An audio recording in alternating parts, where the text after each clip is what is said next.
Посмотри на мой кубик, там всегда 20. С этой бандой лучше вообще не связываться. Put up, put up, put up, put up. Oh. Yeah. Silent Go. Infernal Engine. Подпишись, если хочешь такие же криты. Всем привет! В данном ролике рассмотрим сразу несколько моментов. Первый — это ребаланс яда.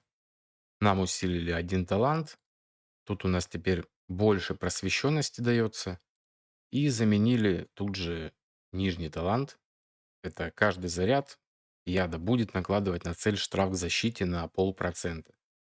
То есть при 40 стаках 20% к минус защите. Но он либо не работает, либо не отображается. Сейчас вот если бой посмотреть, вот яд висит, но никаких дебафов нету по поводу снижения защиты. Это что касается конкретно ребаланса яда. На этом пока все по поводу ребаланса. И второй момент — это новый эксклюзивный саппорт Бип-Бип. На китайских серверах можно было наблюдать, как сначала его там ставили на воронку с разъеданием, но потом его очень быстро заменила обратно Филосия. Почему так произошло? Во-первых, урона, как предполагалось, он как бы команде не добавляет. Вот эти ауры его, если мы берем разъедание, то стакаются очень долго. Даже если взять талант, то есть нам будет требоваться не 150 раз выполнить приключение, а 75. То есть с разъеданием это все очень долго, пока там они настакаются, пока ауры насобираются, уже и бой к концу подходит. В случае с ядом настакиваются они довольно-таки быстро за счет вот этих своих стаков яда. То есть для конкретно ядовиков набрать эти стаки не проблема. Для коррозии проблема.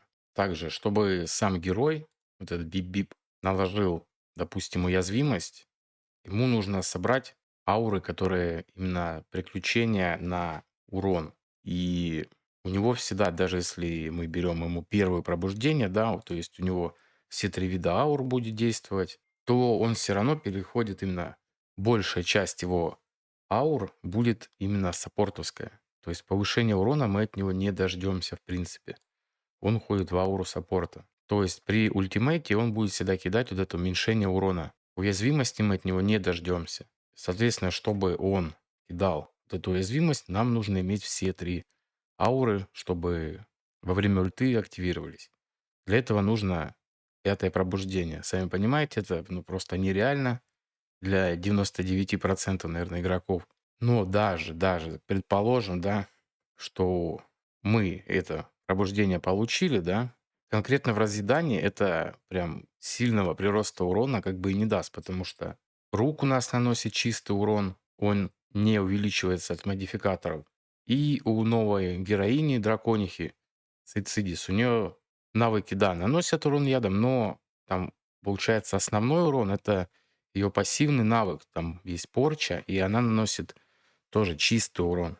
То есть, какой мы можем сделать вывод, что данный персонаж, ну, вообще больше ориентирован конкретно на яд, потому что все к этому и сводится. Ядовики у нас будут быстро набирать стаки, все у них тут будет хорошо, а в случае именно с разъеданием, то, в принципе, он не делает ничего больше, чем та же Филосия, да.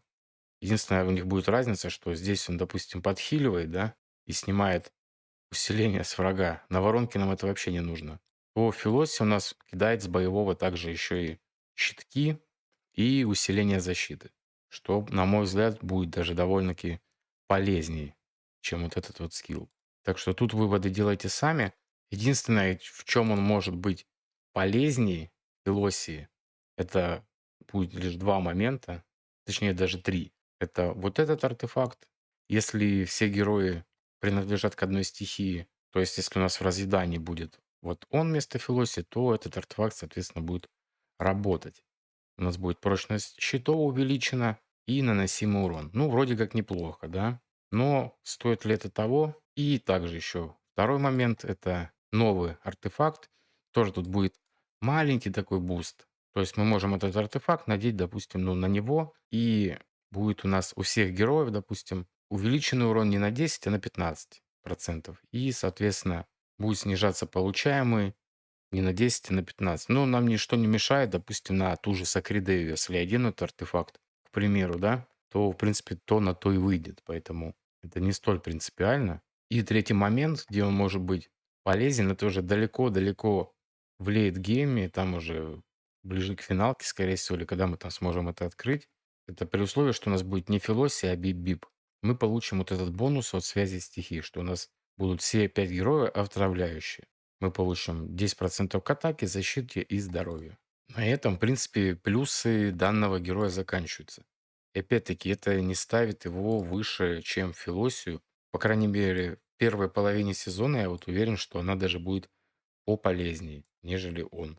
Ну и что касается ситуации в целом, вот этот бибип, который сделан якобы под яд, да, плюс еще этот ребаланс яда, вроде как все звучит круто, да, там пориска защиты, больше просвещенности, но что мы имеем по факту? Вот такой урон я смог нанести данной командой. Причем, да, здесь нет проточки от банок, но также и у тех, кто сегодня пацаны били, у них тоже ее нету.